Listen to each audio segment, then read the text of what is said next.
I was improvising.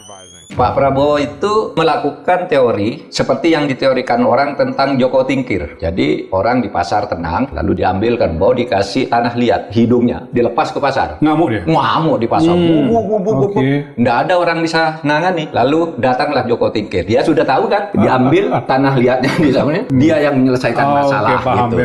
Ya. Pak Prabowo sedang menjalankan tokoh Joko Tingkir. Tokoh Joko Tingkir, itu nggak apa-apa, bagus. Agar orang tahu bahwa ini loh masalahnya. Masalahnya ada di kerbau, pada tanah liat di hidung ini. Misalnya, BPN naik 12%. Orang ribut. Batal ya? Wah, ribut. Pak Prabowo batalkan. Cuma kita nggak tahu apa kerbau yang ngamuk itu dia yang masang tanah liat, atau kerbau memang sudah ada tanah liatnya Lalu diselesaikan. gitu. Yang penting itu politik Joko Tingkir lah ya. Lalu? Ribut-ribut gas 3 kg.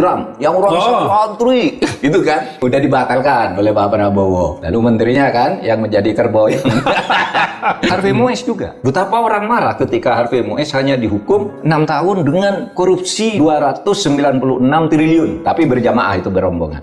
Hanya dihukum 6 tahun dengan denda sekian. Rakyat marah. Pak Prabowo turun tangan. Hukum mati. Ya, tadi di depan Jaksa Agung. Dia mengatakan di depan Jaksa Agung. Hukum mati atau 50 tahun. Nah, Jaksa Agung langsung naik dan pengadilan juga nggak berani. Presiden udah bilang gitu. Jatuh 20 tahun. 20 tahun itu sudah hukuman maksimal. Sama kan? Dengan kerbau diambil tanah liatnya semua jadi tenang masyarakat. Sengketa 4 pulau. Aceh. Kan rame itu. Oh iya, Pak. Itu sudah menyangkut integrasi bangsa. Pak Prabowo turun tangan. Udah. Berapa tuh Pak jarak jauh itu dari luar negeri? Dari Amerika kalau Iya. nggak salah kan dia perintahkan. Keluar lagi beliau jadi pahlawan. Iya, yang terakhir apa? Rekening, pemblokiran rekening itu. Coba orang ribut, PPATK tuh nggak punya wewenang sama sekali untuk memblokir rekening orang kalau tanpa dugaan pidana. Itu kan ngawur. Tapi Pak Prabowo turun tangan, buka semua rekening itu. Kerbaunya lemes.